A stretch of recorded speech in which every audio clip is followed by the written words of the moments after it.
tahun depan. Enggak tahun depan. Saya nggak tahu, itu bukan Menteri Keuangan, tapi perusahaan bank sentral. Kan bank sentral udah kasih pernyataan tadi. Adenom itu kebijakan bank sentral dan dia nanti akan diterapkan sesuai dengan kebutuhan pada waktunya. Mungkin nggak sekarang, nggak tahun depan. Tahun depan. Enggak tahun depan. Saya nggak tahu, itu bukan Menteri Keuangan, tapi perusahaan bank sentral. Kan bank sentral udah kasih pernyataan tadi kan. Jadi jangan gue yang digebukin. Gue digebukin terus. Pak, IKK naik. Apa? Gimana Pak? IKK naik apakah karena stimulus Pak? Ya kan saya sudah bilang naik. Jadi kita udah lihat dari beberapa data memang di kuartal keempat naik lagi Di kuartal dari empat, segi konsumen. Ya. Pak, soal redenominasi ini kan jadi masuk prolegnas Pak. Kalau dari Kementerian sendiri namanya gimana Pak? Ya kita belum bahas tapi tentu apa namanya nantilah kita belum bahas. Tapi nanti dampaknya ke inflasi gimana Pak? Akan Ya, naik. pasti akan berdampak. Berarti menaikkan inflasi Pak? Kita belum bahas ya. Masih. Kasih Pak.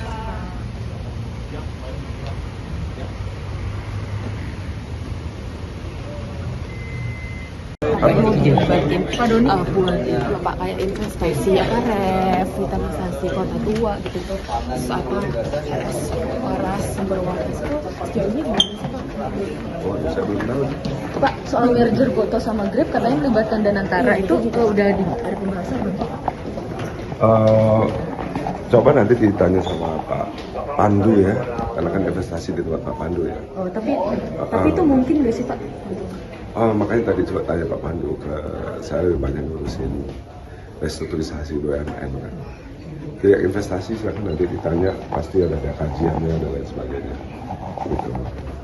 Kalau Redenominasi di apa kalau misalnya di Danantara ada bulan redenominasi itu akan ngaruh nggak Pak ke investasi yang ada gitu? Oh, saya rasa tentu sudah dipikirkan oleh pemerintah. Jadi sebaiknya ditanya sama Pak Menkyu, tentu sudah ada kajian yang mendalam, nggak usah dikhawatirkan.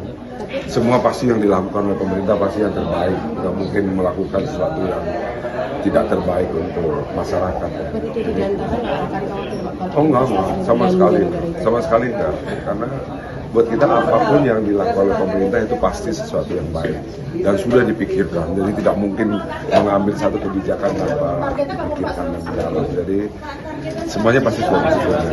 update soal restrukturisasi BUS gimana Pak? Restrukturisasi siapa? WUS. Ya WUS juga kan sudah dijelaskan oleh Pak Presiden bahwa WUS ini, dan saya juga sudah beberapa kali menyampaikan bahwa WUS ini kan memberikan manfaat yang banyak ya, buat masyarakat, buat ekonomi dan lain sebagainya. Masalah mengenai restrukturisasinya juga sudah disampaikan oleh Bapak Presiden, tentu melibatkan pemerintah dan Danantara.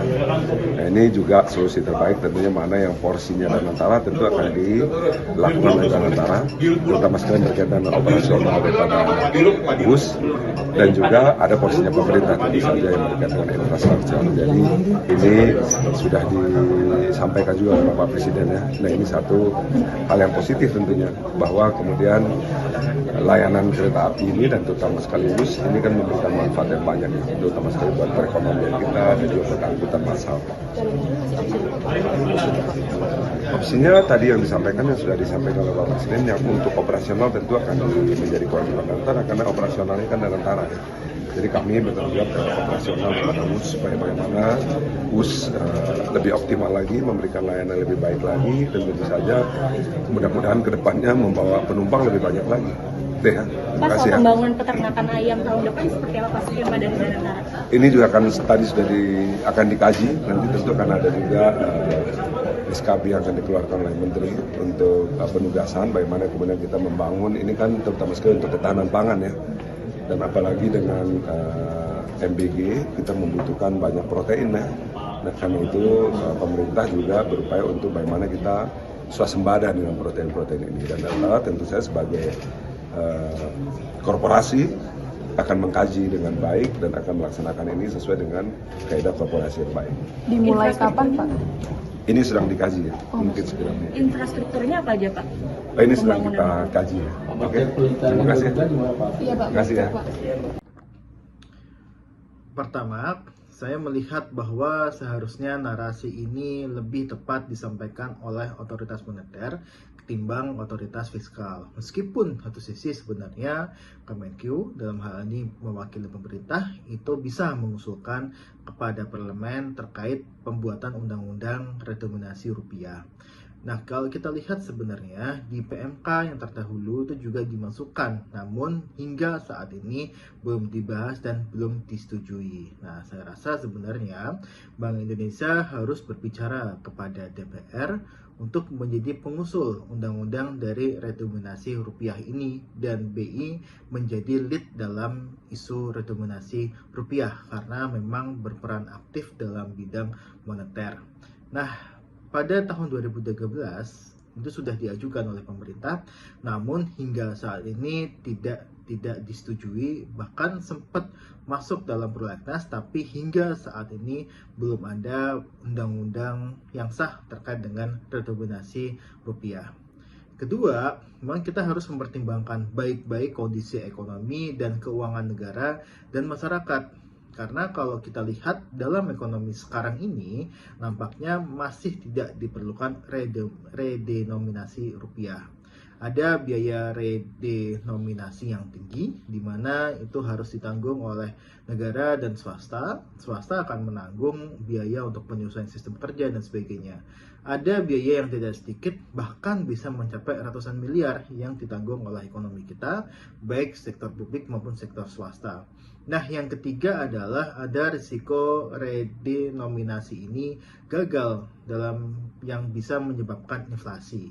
Kegagalan ini dikarenakan pemahaman terkait redenominasi yang timpang di masyarakat. Masyarakat di Jakarta mungkin lebih gampang, namun bagaimana di luar Jakarta, pemahaman yang berbeda ini bisa menimbulkan kenaikan harga dan inflasi bisa meningkat tajam dan daya beli kemudian semakin tertekan. Keempat, kalau kita lihat dengan kondisi seperti saat ini, lebih baik Bank Indonesia fokus dalam stabilisasi nilai tukar rupiah yang memang itu sudah tugas dari Bank Indonesia untuk menjaga nilai tukar rupiah kita tidak merosot tajam. Saat ini nilai tukar rupiah kita sedang dalam kondisi tidak baik-baik saja. Kalau kita lihat sebenarnya sudah mencapai 17.000 nilai tukarnya terhadap USD. Ini menunjukkan bahwa stabilisasi nilai tukar rupiah tengah turun. Nah, kemudian Kemenq dalam hal ini adalah memang otoritas fiskal, itu lebih baik untuk memperkuat kebijakan-kebijakan yang dapat mendorong daya beli masyarakat, mendorong ekonomi sebelum berbicara terkait dengan redenominasi rupiah ini. Ketika ada sesuatu yang tidak benar, kita suarakan. Ini bagaimana semua terangin dia sedungu ini? Ini manusia pecundang yang sangat merugikan bangsa kita ini. Saatnya jadi member eksklusif di channel YouTube Official ID. Tantang lagi para nabas sumpah di atas Al-Quran. Dia pengen masuk TV. Konten-konten premium yang tidak tayang di TV.